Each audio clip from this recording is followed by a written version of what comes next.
Okay, thank you everybody so much for coming. Hello to everybody. Welcome to our online event put on by the Northern Chapter of the Social Research Association. My name is Georgina. I'll be chairing the event as well as speaking a little bit later. The topic we're going to talk about today is health inequality, being the differences in health between different groups of people, which have been evident for such a long time, but really thrown into sharp contrast in this year of all years we've been having.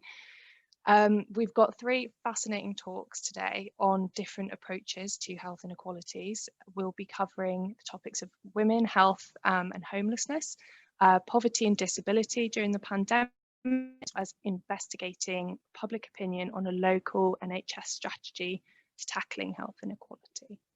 So after each of the three talks, we'll take just a quick question or so, but that will be followed by a longer Q&A of all speakers at the end, once all of the talks are done. So if you have questions, please just pop them in the chat function, and our moderator Naomi will be asking the questions, and so she'll keep an eye on that as they come through. So please do ask away. So without further ado, I'd like to introduce our first speaker. So I'd like to give a very, very warm welcome to Suzy Solley. Suzy is a research manager at Groundswell, which works with people with experience of homelessness, offering opportunities to contribute to society and create solutions to homelessness. And they believe that people who have experienced and moved out of homelessness should be informing the solution. So I'll stop sharing my screen and over to you, Suzy.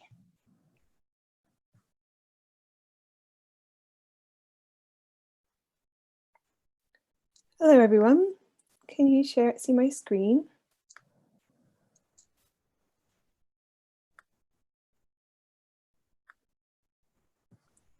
So hi, thank you so much for that really warm welcome and for inviting me to talk today. It's great to be here. So today I'm going to be talking about the connection between women, health and homelessness. What I'm going to cover today, I'm going to talk a little bit about Groundswell, why this research was important, and about the research process, which I think is as important as the findings, and a few kind of highlights of the research. And I'm going to play a little bit of a podcast for you today. Just a minute, but there'll be it's about 12 minutes of the podcast, so you can find that on our website. And I should say that this comes with a bit of a trigger warning. Some of the stuff that I'm going to be talking about is not very nice. It's difficult, and I know that this, people have had their ups and downs at the moment. So I just wanted to give people a little bit of a warning that some of the things that I'm going to be talking about are a bit tricky. So about Groundswell. So Groundswell's got three main parts to it. We're a charity based in London, but we're now national. In fact, international, we're over in Dublin now as well. So one of the main things that we do is we have a homeless health peer advocacy service. And that basically is where staff and volunteers with lived experience of homelessness support people currently experiencing homelessness to act as advocates to access healthcare. We also have an insight and action team, which is the team that I'm part of. Many of our projects are led by volunteers with experience of homelessness, and our staff members are also, many of them have also experienced homelessness. And we have a progression team, and progression is basically anything that volunteers and staff need to support them to move forward. So staff and volunteers who've experienced homelessness. So that might be with help with CV writing, help with training, sadly, help with ongoing housing issues, support with benefits, etc. And we're very, very proud to say that 2/3 of our staff have experienced homelessness before. So why is this research important? Well, I really think that the pathways into homelessness for women and their experiences are often different to men. I think it's really important that we look at the sort of specificities of this. And there is research on women and homelessness, but it's not a huge amount that focuses exclusively on health, and there are horrific health inequalities. For example, the mean age of death for people experiencing homelessness is 44 years for a man and 42 years for women, and that was between 2013 and 2017. And this compares to general population, which is 76 years for men and 81 years for women. And just to note that average age of death is not the same as life expectancy. And there really are a few research projects in this kind of nature which are peer-led. So that's kind of why we think the research is important. And as I talked to you before about the process as being important as the findings, so I just wanted to give a slide here to talk about the process. So the research project involved women with experience of homelessness. They were involved in all parts of the research process, including designing, conducting, analysing the data, and making a podcast. And we really feel that the peer researchers' understanding, empathy, and love was a key success to the findings that we got and the information that we sought. And also that, that the participants probably enjoyed having the opportunity to talk to somebody who'd gone through something similar. And the peer researchers often talked about in the process of how they felt it was very empowering and therapeutic for them. And we also hoped that the participants enjoyed the opportunity to talk too. We conducted 77 survey-based interviews with audio recordings as well, and 3 focus groups. We reached 104 people across London in day centres, hostels and night shelters. So becoming homeless, there's not one reason that people become, multiple interconnecting reasons, and this was especially true in this research project. We found that the most cited reasons were relationship breakdown, including family breakdown, physical health issues and domestic violence.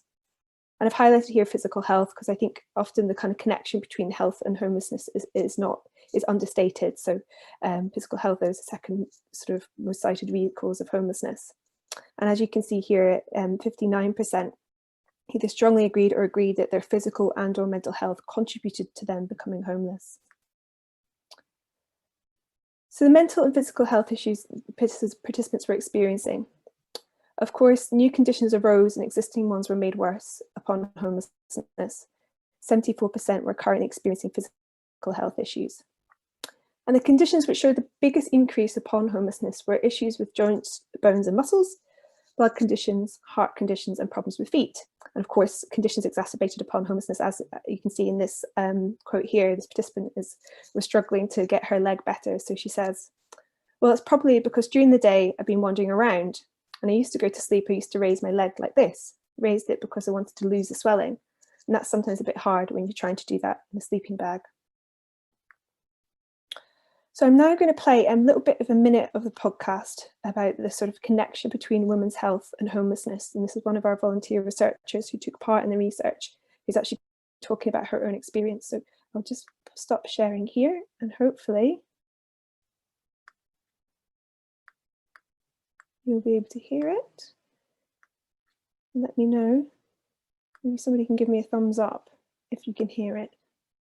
It's really helped me. I was with my partner for, I would say, 20 years. We met when he was homeless. From there, we built a relationship. I got pregnant. Unfortunately, we were badly housed, and where we were housed, we had no immediate family. So when we had the first stillborn child, it affected us quite badly. We weren't given the right level of support, bereavement counselling, etc., etc. Our house was very, very damp, but our housing association constantly said that it was condensation.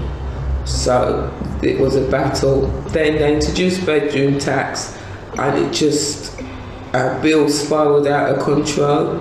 And it created a homeless problem. Then my health declined. I was working full time and I came home from work. I had a heart attack.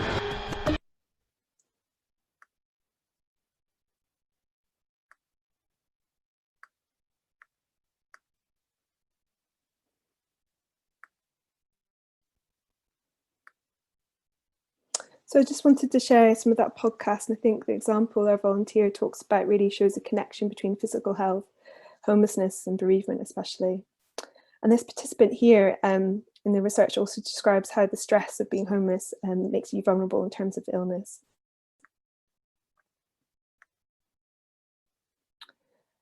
And related to that, we found a really strong connection between mental and physical health. 64% were experiencing mental health issues. This compares to 21% of the general population of women. And women told us that stress caused headaches, hair loss, stomach pain, eye irritation, rapid heartbeat, panic attacks, chest pain, and in some cases caused their periods to stop. Mental health issues existed prior to homelessness, however, many developed because of their housing situation and the struggle to get help. So this woman here describes in this quote, she says, "It was serious. I wanted to jump off the bridge and jump in front of a train. It was that serious. You get to the point where every door is slammed in front of you." So part of the mental health issues were exacerbated by the challenges getting support. Self-harm and attempted suicide were common, and 27% of those who needed an ambulance in the past year needed the ambulance due to self-harm or attempted suicide. And there were other factors, of course, affecting mental and physical health. Food was one of them. 35% were eating no meals or one meal a day. Women described how they could have 5 meals in one day and then go for 3 or 4 days without eating anything. So eating patterns were very erratic and it's hard to keep a routine, which means it's very difficult to keep healthy. Hygiene was another one, access to showers, tampons and sanitary towels, etc. And this woman told us, being able to afford things like tampons, sanitary towels. I've got a part-time job in the morning, not being able to access a place where I can shower because most day centres are open in the morning. So women trying to often juggle homelessness and working at the same time. And sleep is something that I don't think we talk enough about. So 46% said they rarely or never got enough sleep. And some women told us no matter how much sleep they got, they still felt tired. And I think this is down to the stress of the situation that they're in. And there's also other factors affecting health. 35% said that domestic and sexual violence was currently affecting their day-to-day life. Many women were in living situations where they were they're being abused. And this woman told us, that's when sexual abuse started, because you find yourself living in a house where you're forced to do things that you don't understand or don't want to do. And substance misuse was also a challenge. 24% felt an addiction was affecting their day-to-day life, and homelessness in some cases was a trigger for addiction. This woman tells us, you've got to walk about. Having to leave the shelter at 7 AM is a big problem. Having nowhere to go in the day encourages me to drink, and I have nowhere to rest, so I go on the buses and trains and even the library. And accessing healthcare was a challenge for some of the women we spoke to. 65% strongly agreed that they struggled to find the motivation and confidence to deal with their health issues when they were homeless. This volunteer wrote in their notes, the health and mental health of the participant have deteriorated. It's near impossible to manage symptoms whilst juggling homelessness. Depression and anxiety is causing lack of motivation and hopelessness, so there's no stability. And of course, other sort of basic needs, you kind of come first, eating and sleeping and finding somewhere to stay. So this participant told us that they can't make appointments. I need to wash and eat first. Survival comes first. The last thing we have as dignity is to keep clean. And something that was very common in this research was a catch-22. So women struggle to get mental health support either because of their addiction or housing situation. So for example, addiction services would say you need to get your mental health sorted before you can get your addiction sorted, and mental health services we need to say you need to get your addiction sorted before you get your mental health sorted. And the same goes for housing situation. This is a quote from one of the women who was living in a squat. I wanted to sign up for CBT, but I can't access it as they think I have bigger problems. They think I need a house first, and I can't refer myself as I'm told I need a caseworker. I don't have a caseworker because I'm squatting. It's very difficult to be registered as homeless when you're in situations like that. And for many women who are kind of more hidden homeless, kind of being registered and seen by people, it's very difficult because women are trying to keep hidden. So that's all from me from now.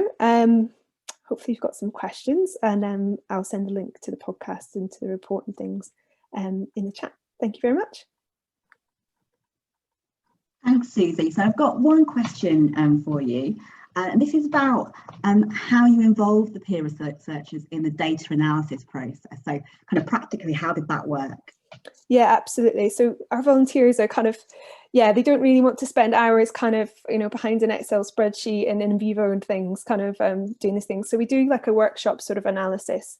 What I would do is I would try and pull off some of the data that we have already, and then we would put it into big pieces of paper, cut it up and mix it around and discuss it in more detail and have a discussion around that. So it'd be a 2 or 3 hour workshop where we would do that. And then we'd also kind of do similar thing when we're making the podcast, and we'd pick out quotes and things that we wanted to use. And then also just have a chat more generally and use some of that and record those conversations in the podcast too. Okay, brilliant. Thank you. And please remember everybody to add any further questions in the chat as we go along as well. Thank you, Suzy and Naomi. So now we're going to move on to our second speaker. So I'm very pleased to introduce David Leese, who is an analysis manager at the Joseph Rowntree Foundation, the anti-poverty charity based in York.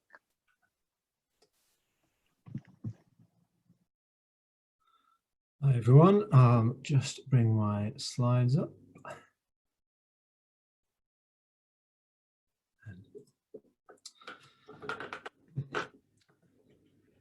Great, so yeah, thanks for that. Yeah, so I'm as I'm David, and I'm an analysis manager at the Joseph Rowntree Foundation.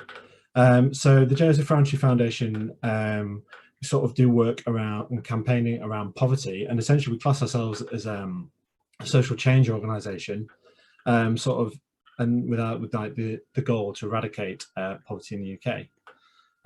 From sort of an analysis research point of view, we've got a team of about 10 at the moment, and we do sort of a good mix of sort of quantitative and qualitative sort of analysis. So that's looking across sort of government administrative data, surveys, but also sort of a bit like with Groundswell, we sort of really try and work with people with lived experience and sort of build relationships that way, and try and use that to sort of influence where our sort of more quantitative stuff goes in that direction. And in sort of this particular presentation, I'm going to talk about poverty in the UK, a brief overview of it, and then sort of look specifically at disability and some of the issues that we've sort of come across and have been sort of repeatedly pointed out to us throughout the pandemic. Okay, so I think we can skip through that one. Obviously, and this is a session titled on health inequalities, and I don't think it would sort of surprise anybody here to know that sort of the link between health inequalities and poverty is huge. And you know, put simply, people on lower incomes have worse health outcomes, and that's sort of, I think the shocking thing about that is it's throughout the life course as well. So I mean, I've got a few on the slide here. So, you know, more likely to attend A&E, more likely to die younger from conditions that we class as potentially preventable, sort of cardiovascular, respiratory. Rates of suicide are higher, and the one at the bottom here has sort of always stuck with me, and this is sort of prevalence of emotional disorders, anxiety and depression in children, and sort of right from a young age they're higher in low income families than others. So for households that sort of receive low income benefits, so that's what universal credit, sort of the rates of child anxiety and depression are twice as high, and households that are sort of in any receipt of any disability benefits, so DLA, personal dependent payments, they're 3 times as high. So that's sort of setting the scene of a bit of the relationship, but that's a statistic I always come back to. Just think that the relationship between poverty and health starts from a young age.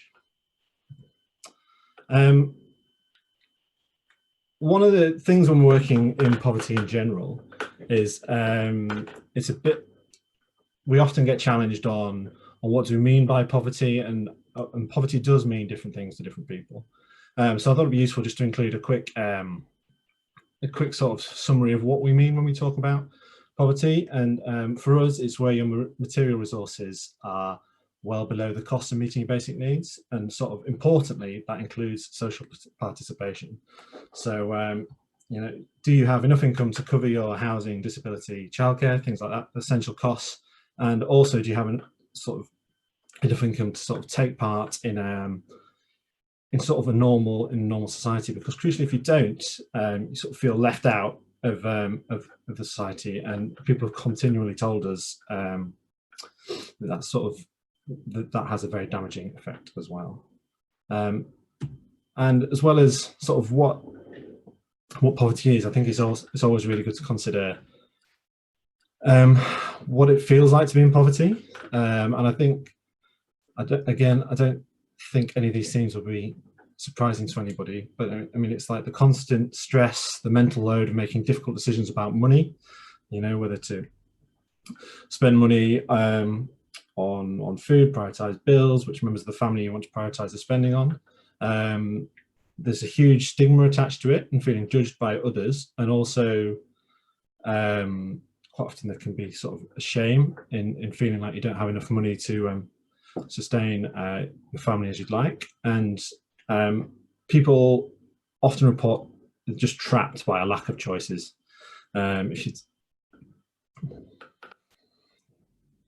So moving on sort of to focus specifically on disability, and these are sort of pre-pandemic statistics. But so we've got the two lines, which are the poverty rates. So in the UK in general, sort of poverty rate has sat just above 1/5. So it's sat about 22% of people for the last sort of 5 or 6 years. This chart here splits that into families with no disability in the family and families with a disabled person in the family. And you sort of see straight away that families with a disability are at a high risk of poverty. And if we sort of, prior to the pandemic, if we sort of scroll through that, one of the reasons for that, and one of the main reasons for that is work and the labour market in particular. So we know that families with sort of disabled adults are less likely to they don't work as many hours as non-disabled, and there's also a quite significant and well-researched sort of pay gap in amongst disability. So you know, in the UK, I think the average wage for a disabled employee is about £10 compared to £12 overall, and that gap sort of exists across all occupations and all sectors and all ages as well. So, and as well, if there's a disability in your family, it often means that there's a carer in the family as well, and that is, again, that sort of reduces the options for work if you are looking after somebody who is disabled. You need somewhere that's flexible, maybe not too far away, and sort of limits your opportunities. So another, disability has a huge role in poverty in the UK, and in fact, half of all the people in poverty, they're either disabled themselves or they live with somebody who is disabled. So that's 7 million. There's about just over 14 million people in poverty in the UK, and 7 million live with sort of either disabled themselves or live with somebody who's disabled. And I think that's a huge number.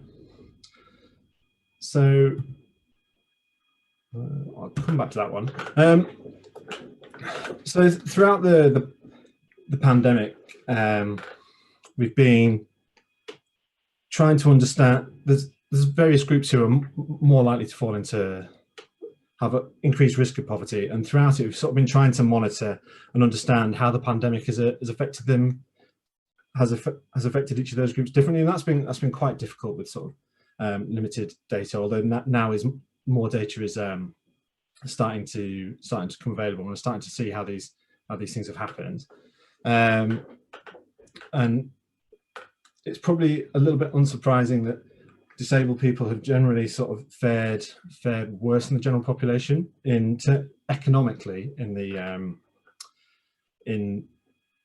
pandemic, and that might not be too surprising if you think a lot do have underlying health issues, and therefore sort of like shielding and not being able to go out too much has seen quite a big effect.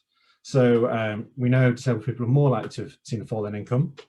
So they went into the pandemic with a greater risk of poverty, and throughout the pandemic they're more likely to have seen a fall in income. They're more likely to have seen an increase in costs. Both we've seen this through a few surveys, and also in groups that we've worked with. Sort of difficulty accessing shops has been a real problem, and that's also led to an increase in the cost they pay.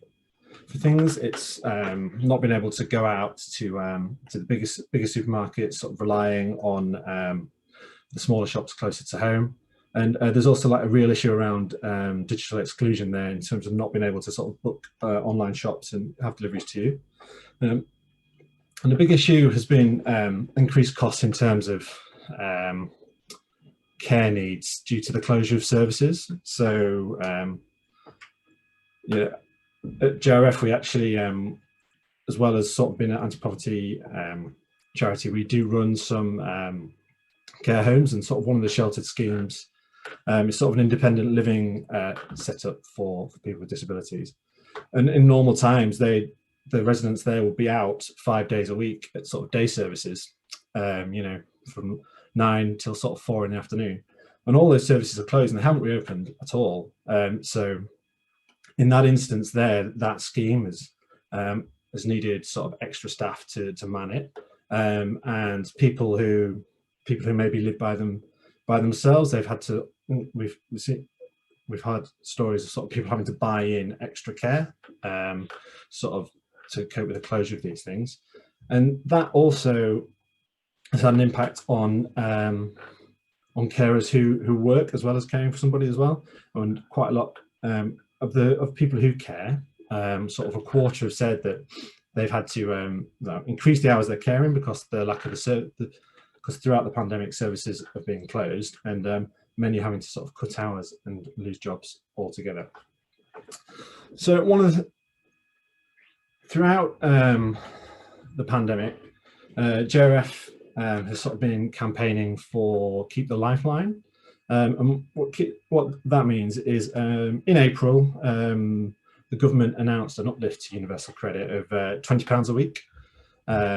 However, that wasn't extended to legacy benefits, just to universal credit. So things like income support, employment support allowance, job seekers allowance, they weren't, they didn't get the uplift. And it was sort of temporary, so it's due to end in at the end of March, and you know, families who've relied on that uplift throughout the year will be sort of losing that come April. And one of the things we identified quite early on was that a lot of disabled people remain on the legacy system and haven't moved across to universal credit. So in May, for example, 80% of people in receipt of either disability living allowance or PIP, and in receipt of a low income benefit, they remain on the old system. So they've seen no uplift in their income.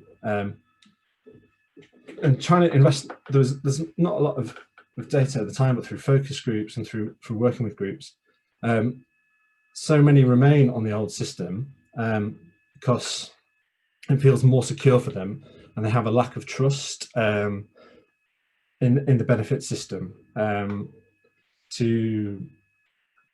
there's a big fear around if you're in receipt of a disability payment, the assessment process is stressful. A lot of people have been through it in recent years, migrating from DLA to PIP, and there's been a lot of problems with that sort of migration system, and there's been sort of an alarming increase in sort of people taking their claim decision to tribunals and things like that.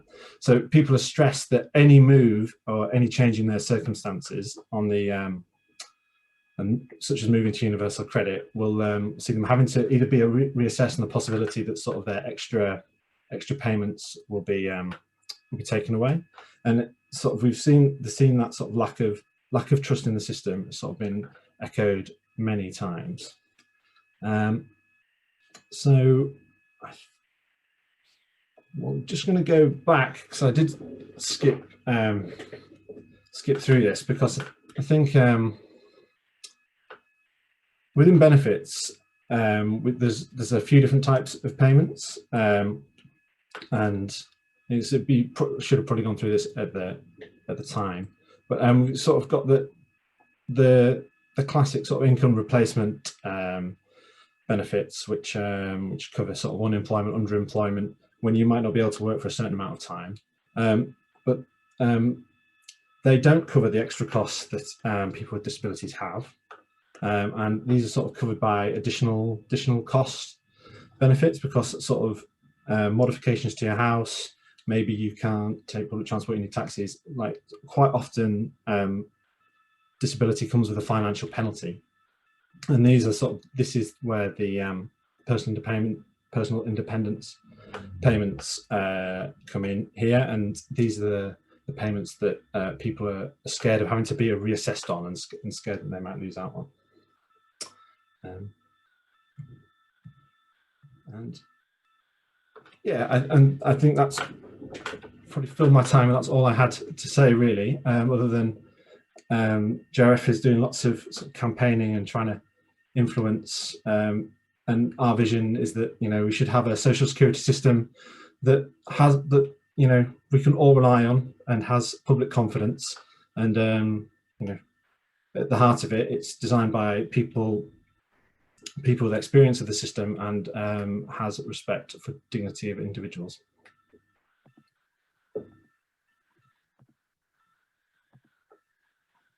Thanks, David. So I've got a couple of questions. So the first one was just about your definition of poverty. So you understand poverty also in terms of social participation. And there's a question about sort of how you actually define social participation, and whether that and also how COVID has impacted on that divide as well. Yeah, so I think there's a couple of different ways of doing that, and getting at that in sort of actual hard data is quite difficult. But I think one of the things we have done for a long time, we funded something called the minimum income standard, which is a piece of work which lots of focus groups and from across the general public, and everybody sort of comes together to try and understand what we try and come to a common understanding of what an acceptable standard of living is. And so in there's things sort of like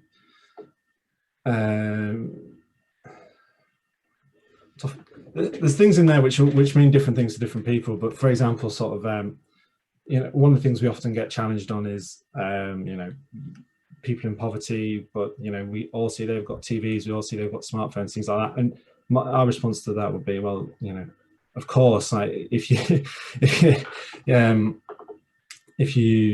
you'd sort of be excluded from things if you didn't have a smartphone these days. If you didn't have access to the internet, your opportunities would be really reduced, and things like that. Thanks, David. And obviously you focused on disabilities in your presentation. I just wondered whether there's sort of any other emerging data in terms of poverty and sort of other sort of individual characteristics or geographical context. Kind of what are you seeing at the moment, I guess, in terms of the data and how it's impacting health inequalities? I think it's like everybody else in terms of what's happened during the pandemic. I think it has probably just made the groups that have already had it at high risk of poverty. So disabilities, lone parents, also sort of based on ethnicity, on BAME families. I would expect that there's nothing that we can't actually capture poverty rates yet, but all the drivers that go into that sort of income, cost from childcare, housing, things like that, they're the groups that seem to be coming out of faring worse on that through COVID. So I think our concern is that it's just more than anything, it's just going to be entrenching sort of existing inequalities. Thanks, David. I'll pass it back to Georgina. Thank you, Naomi, and thank you so much, David. That's really interesting. It's really interesting. We've got now sort of two different groups and the sort of lived experience of what it's like to experience health inequalities as part of those groups. So now on to our last talk. I'd like to introduce myself as well as Becky Barwick of NHS Leeds CCG. Now, so I work at QA Research, which is a social research agency based in York, and Becky and QA work together this summer on a project researching the attitudes of Leeds residents about the CCG's plan to tackle health inequality. So it's this is what the sort of wider public views on health inequality and whether that is translating. So I'll just share my screen here and over to you, Becky. Thanks, Georgina, and good afternoon, everyone. Yeah, I'm Becky Barwick from NHS Leeds CCG.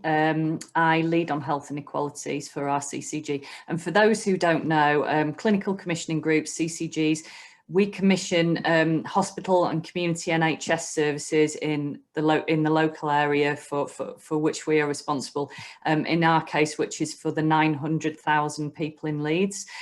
So commissioning involves deciding what services are needed for the diverse local populations and ensuring that they're provided. I'm going to talk today about a piece of research, as Georgina said, that we commissioned from QA to support an ambitious new health inequality strategy that we at the CCG have recently developed.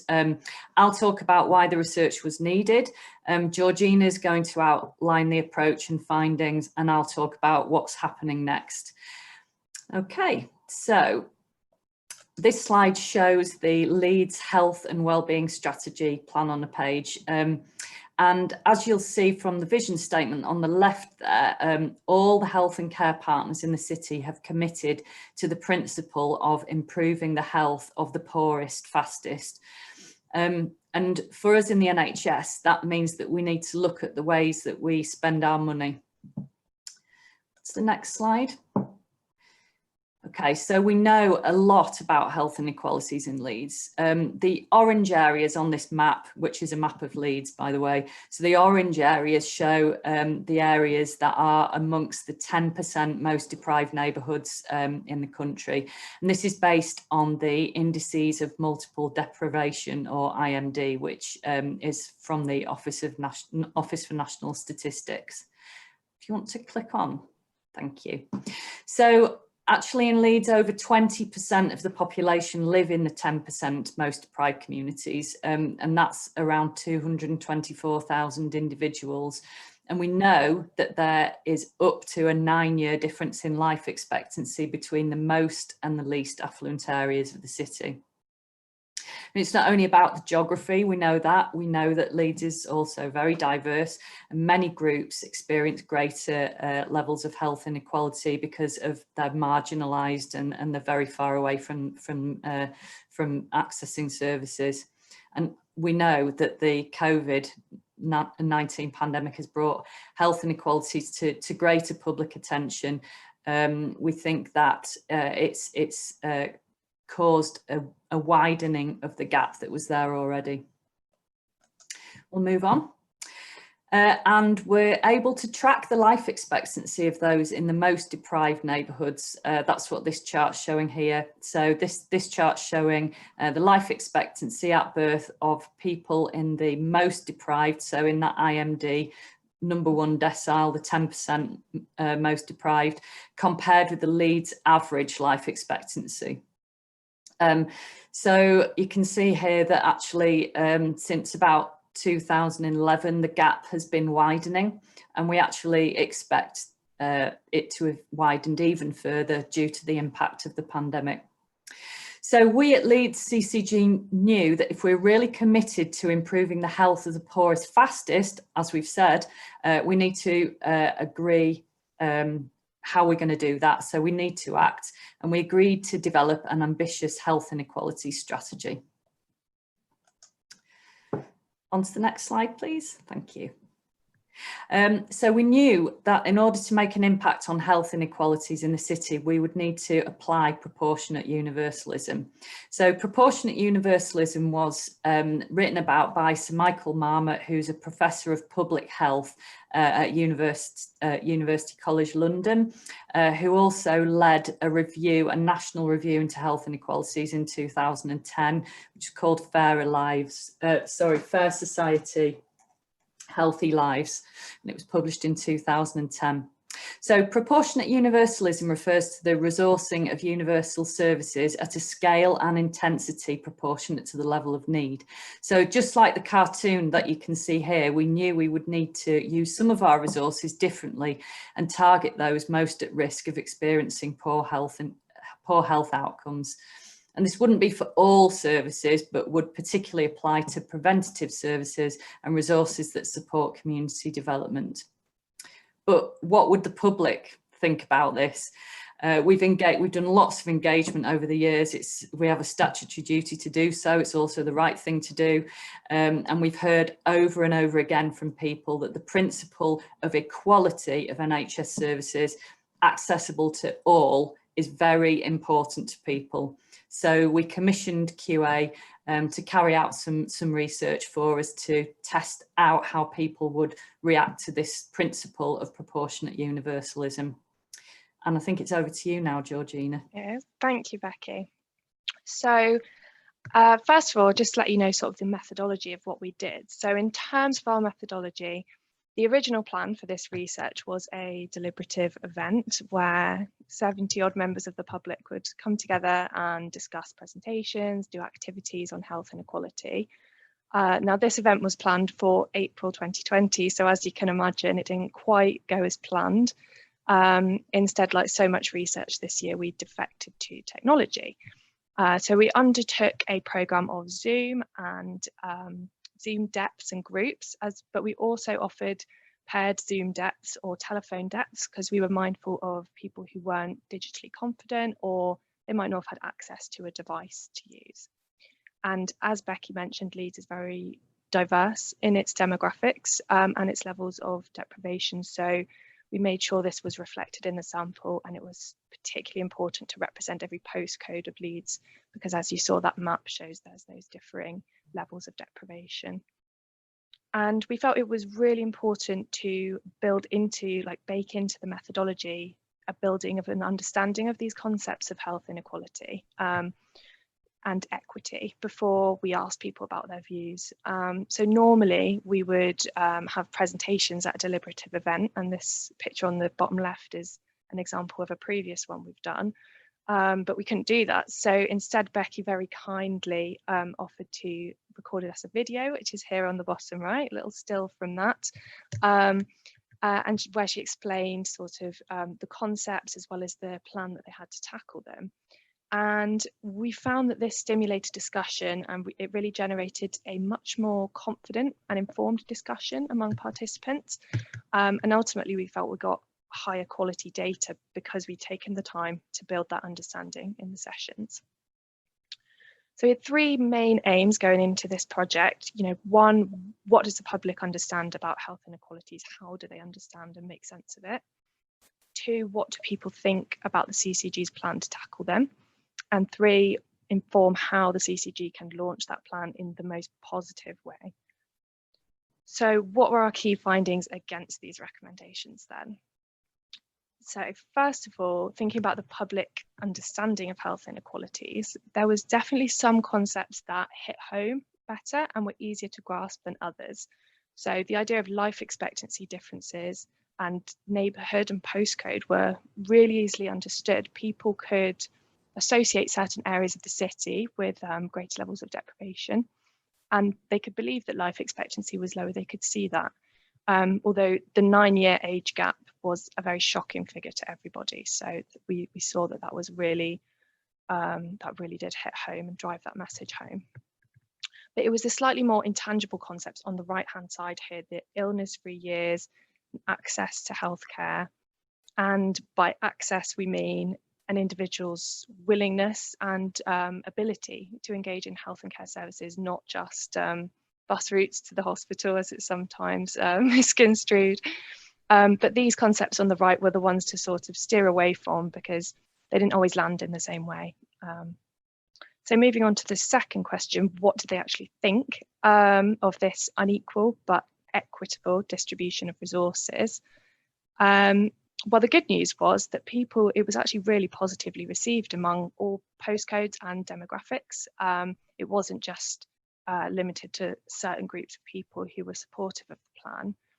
Now, we do have to bear in mind that this data collection took place at the very height of the COVID sort of community spirit, but actually it was the core principles of equity that people were buying into.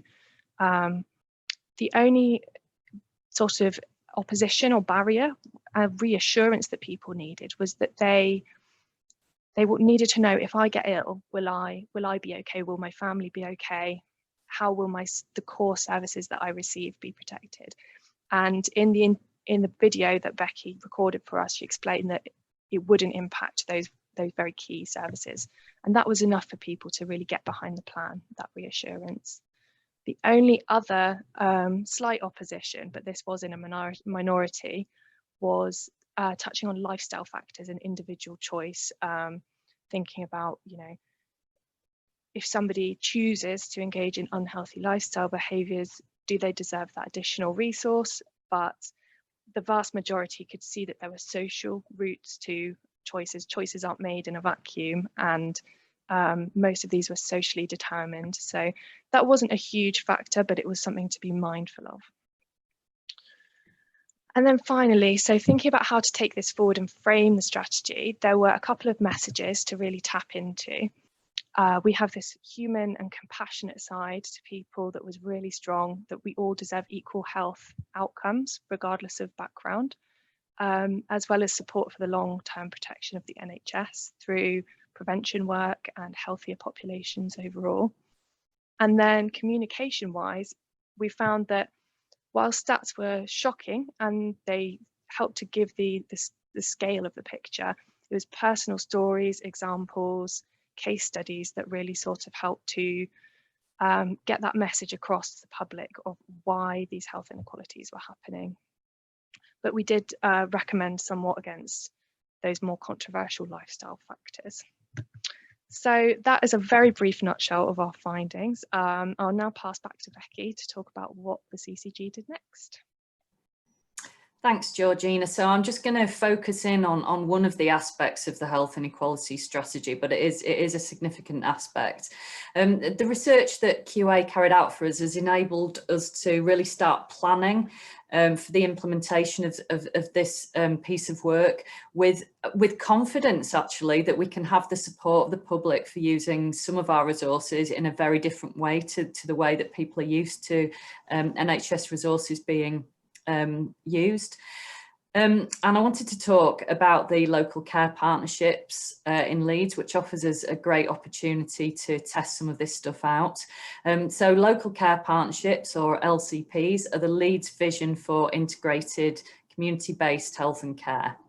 They have general practice, primary care networks at their heart, but include a wider range of local partners, including local people, actually, part of the vision. And these groups began working together 4 years ago, and they look at local need in their areas, and they pretty much all have a key aim to reduce health inequalities in their areas. And this structure, as I was saying before, offers us a great opportunity to apply proportionate universalism and target our resources. So on to the next slide, please. And we also see community development at the heart of the solution that we want to apply to reducing health inequalities in Leeds. There's evidence, there's quite strong evidence actually, and I think David touched on some of this in his presentation earlier, that even in the most challenged areas where communities are enabled to build resilience and connections, this can lead to actually not only less demand for statutory services, but also that health outcomes can be greatly improved just by having the social connections, the fabric of society around you. And this is really at the heart of our approach, and our local care partnership model provides really a structure and a mechanism for us to test some of this out. And just to give you an example on the next slide, this slide shows how we're planning to apply proportionate universalism, and you see a list there of all the local care partnerships in Leeds. It's a bit of a work in progress, but it sort of demonstrates some of the thinking. So here we've applied the indices of multiple deprivation to work out how resources can be distributed. and you'll see a greater percentage of the pot, if you like, that we identify will be going to the areas that have got the most deprivation within them, although every area gets something. So in using the insight that QA provided through their strategy, we can develop a dialogue with the citizens in Leeds to whom we really do see ourselves as accountable. And we can do this in a way that both makes sense to people and reassures where it needs to. There's lots of detail in the report, but what I've done here is I've pulled out some of the key headlines and key messages. I think Georgina did touch on these earlier. I think these things would be the most helpful to us when we're working with people to develop our plans. And as Georgina said, people were really shocked at the 9-year gap in life expectancy. I think that's something we're so used to. You know, it shows that it's something tangible to focus on that really speaks to people. Case studies again.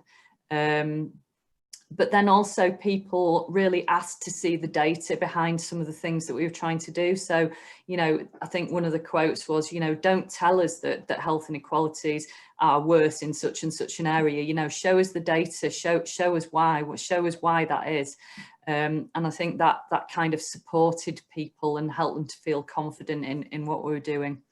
And then also, as Georgina said, the reassurance that things like emergency, vital treatment, core services, they won't be rationed. You know, we're not touching those. We're not planning to touch those. This is more about those services that support community development and also prevention, screening, things like that. So I hope you found this an interesting overview of this piece of research. We're actually really excited about implementing the plans and making an impact, which, as we all know, are unfair and unjust health inequalities. And Georgina and I are happy to take any questions. Thanks, Georgina. Thanks, Becky. So I've got a few questions coming in. Just to remind people also to send through on the chat of any other wider questions for the Q&A with all our presenters. So I'll just work through initial questions for Georgina and Becky. I think this one probably goes to Georgina. How did you actually recruit participants?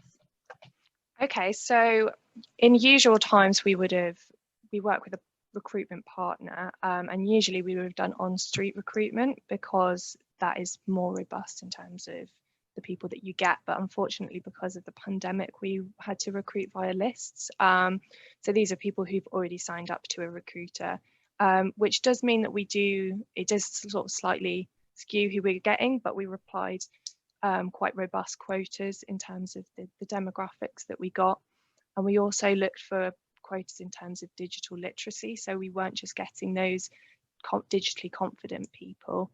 So we ended up with around 55 participants of all different types across the demographics of Leeds. Okay, and then I think this one's for Becky. So obviously due to global pandemic, there was a shift in the data collection methodology. This question was really about how you felt about that as the client. So did you feel reassured that the findings would still have the same level of robustness as obviously there was a shift from the planned deliberative approach? Yeah, we've worked with QA before on a number of pieces of research, and the deliberative events, the face-to-face ones, have always worked really well. So I think there was a degree of trepidation, if you like, but we spoke to QA. They reassured us and talked through the methodologies. I think we were really interested to test out this type of methodology as well. And yeah, we were really confident in what they did and what they delivered. Yeah, it's been a real interesting test, I think. What about for you, Georgina? Because I mean, I know personally I've conducted deliberative events kind of post sort of COVID online. How did you find adapting the kind of things that you would do face to face online? It was challenging, and I think the biggest thing that we thought we would struggle with was how to get that building of the understanding, because normally you can do that in a much more dynamic way in a deliberative event with with the client there to ask questions to if you're struggling with any of the concepts or anything like that. And we wanted to replicate that as much as possible, because otherwise, you know, we're so familiar with these types of concepts, but it's having them to the wider public, you really need to build them up.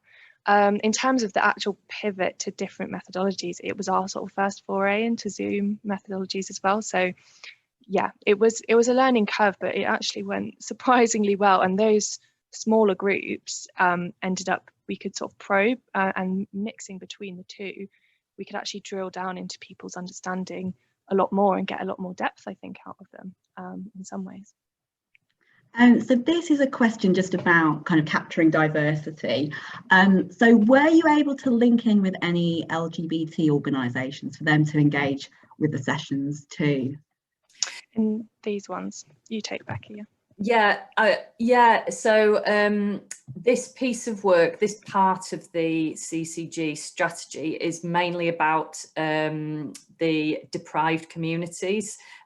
We do have another piece of work going on where we're connecting and providing resources to mainly voluntary sector organisations that work with quite marginalised groups. So I don't think we were specifically looking in our recruitment policy to cover marginalised and vulnerable groups through this piece of work. It was mainly about the geography. That's the focus of this piece of work. So the answer is no, not specifically. Okay.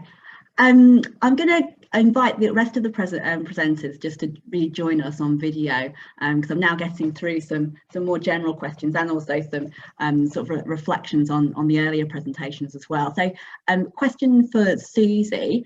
This was just to find out a little bit more about the use of podcasts and who they were shared with. So yeah, just a bit more about sort of how you develop those podcasts and how that method differs to a more traditional interview with a participant. Okay, so I should say that the podcasts that we make are with the volunteers who participated in conducting research. So they've all kind of experienced homelessness before. So sometimes they're talking about their own experience and sometimes they're talking about what they've heard in the research. So research participants don't take part in the podcast, but what happens is sometimes the volunteers will read quotes from participants out to read statistics and then just have a general chat about it.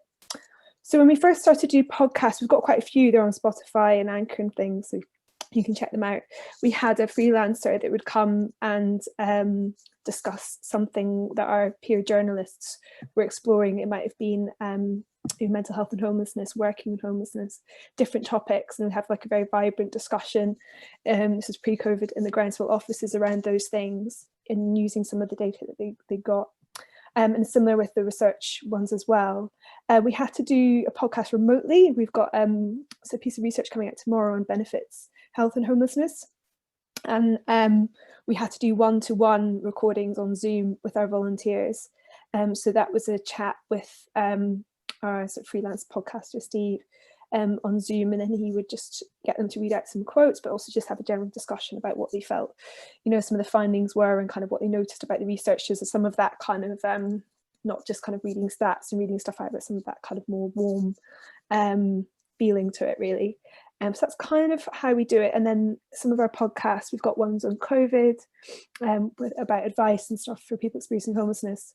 And also our staff member, Sarah, so she's still learning how to make them as well. So it's good that we can do some of them in-house, especially for the women's research. It was really nice just to sit in a group of women and talk about the findings and things. And Sarah put the podcast together herself, so which is fab. So I hope that answered your question. But they're not strictly done with participants of the research, although the women who took part in conducting the research have maybe gone through the same things as the participant has.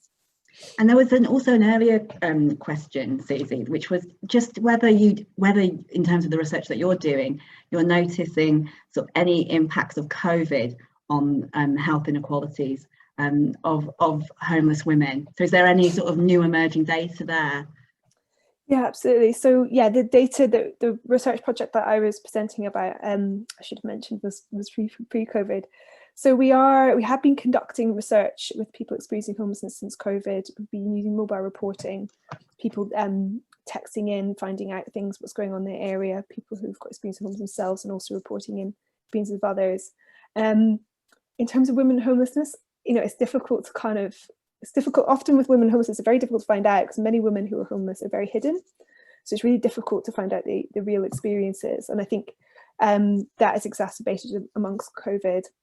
Women are already not tending to use day centres in the same sort of volume as men, feeling worried about going to certain spaces and things. And because those places have closed down, it's very difficult to actually, work out kind of what's happening. People could be more and more hidden, more and more vulnerable housing situations that I discussed in the presentation. So it's difficult. We haven't kind of drilled down the data, kind of looking particularly, experience of women, because our COVID research has kind of explored lots of different angles, and we kind of had a theme each week, with its benefits, access to food, medical care, etc. as well. So, but I can imagine that it's even more challenging. People are kind of even more hidden, and a lot of women who are on universal credit, who are kind of working in part-time employment, being now kind of forced to go into universal credit, kind of what that change looks like as well. So I think a lot of it kind of resonates with what David was talking about in terms of benefits too.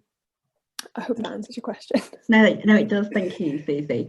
I think this question is mainly for Becky and Georgina, but obviously other presenters come in if you've got anything to add on this one. So it's really about the wider determinants of health inequality. So this question is, did you discuss with the public about how housing and transport and welfare affect these health outcomes? And if so, how did that go down with the participants? Yeah. Touch on that, didn't we?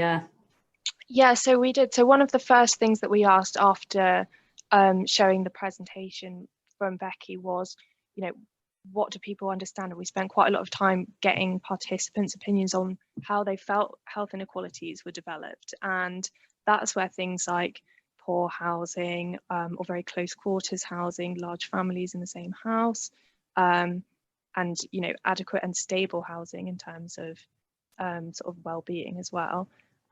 Transport, people did talk about transport. People can latch on to transport sometimes because it's something that everyone experiences. So when they talk about accessing healthcare, as I was saying, it's physically able to access. It's either in my area, or I have a car and I can afford to run it and I can afford to park it, or I can afford to get the bus somewhere. And then welfare as well did come into it a little bit.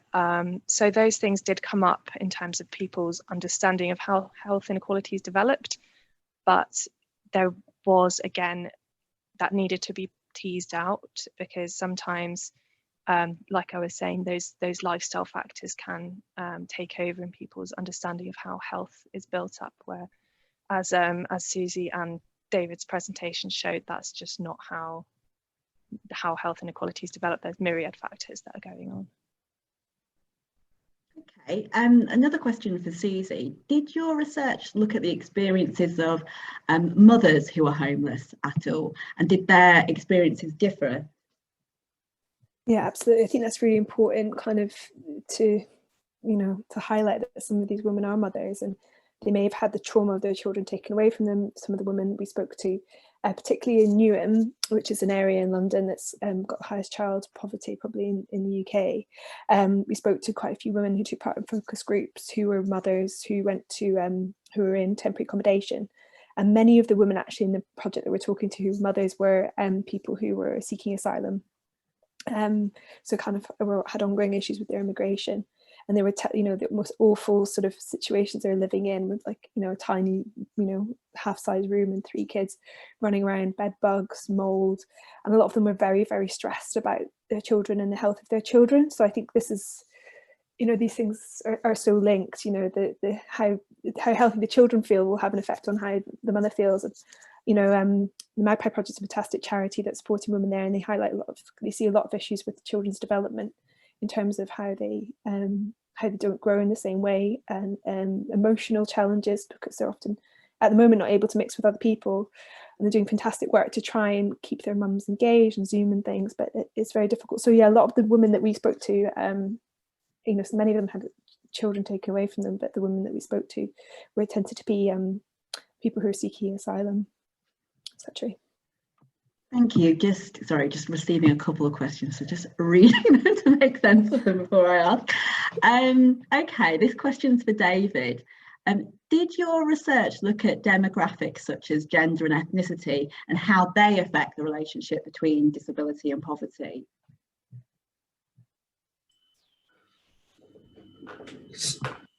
So yes, we have sort of looked at those things, but I'm not sure we've fully sort of bottomed out sort of the drivers between it. I think for ethnicity, I think you know, the rates of poverty amongst sort of BAME families with a disability are much higher than sort of than white families, but I think that just follows that follows through for non-disabled families as well. So I mean, there's something there, but I wouldn't say we've absolutely drilled into understanding the particular factors of ethnicity and disability. On gender, well, there's gender, and the main one we looked at is age. So obviously, within there's a lot of disability in sort of the pensioner age group. However, the impact isn't as obvious there on incomes, and that's due to sort of, in the main, sort of like reliable state pensions, and you know, disability could have developed later in life, so an occupational pension has been developed as well. But it's obviously really notable during in working age families. If there's a disabled adult, that really impacts the poverty rate on a family. And as I said, I think I touched on it before, but you know, if you've got an adult, it generally means you might have a carer in that family as well, or if it's an adult by themselves. And also, if you do have a disabled child, it does impact your poverty rates, because it sort of limits your choices quite often in where you in other areas. On gender, I don't think we've looked specifically at disability per se, but in gender we've looked. There's a role in carers, and women are much more likely to be carers than men, or identify as carers, and sort of that's particularly as we go up the age groups a little bit. So I think the group most likely to be identified as carers are sort of women aged sort of 45 and 60, 65, things like that. And again, the more hours you care, the more likely you are to live in poverty. And I think it's about 20 hours is about the cutoff. Once you get to 20 hours, that's where you start to see sort of significant impacts. So, and there's a group left out because you can't claim carers allowance unless you care 35 hours a week. So there's quite a big group there caring between sort of 20 and 35 hours a week for somebody, and that, you know, that's, I don't know where I find the time for that. I mean, that's a huge amount of time, and with sort of no eligibility for sort of carer payments on that. Another question for Becky and Georgina.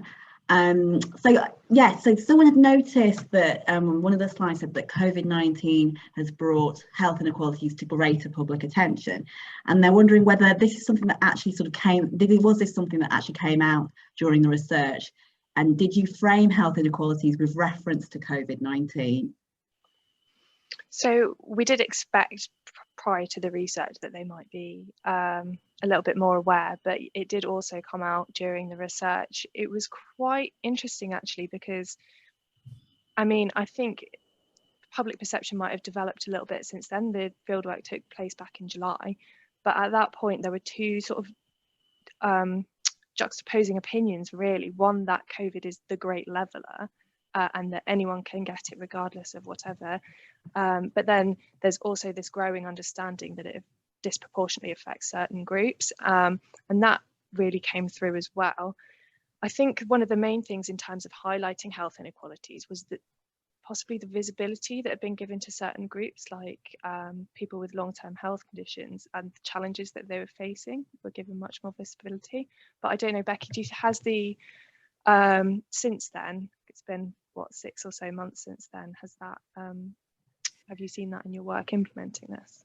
Yeah, I mean, I think what we understand is that COVID-19 has highlighted existing health inequalities, and people have been disproportionately affected through existing health inequalities. We probably think it's exacerbated some of them, but it's not.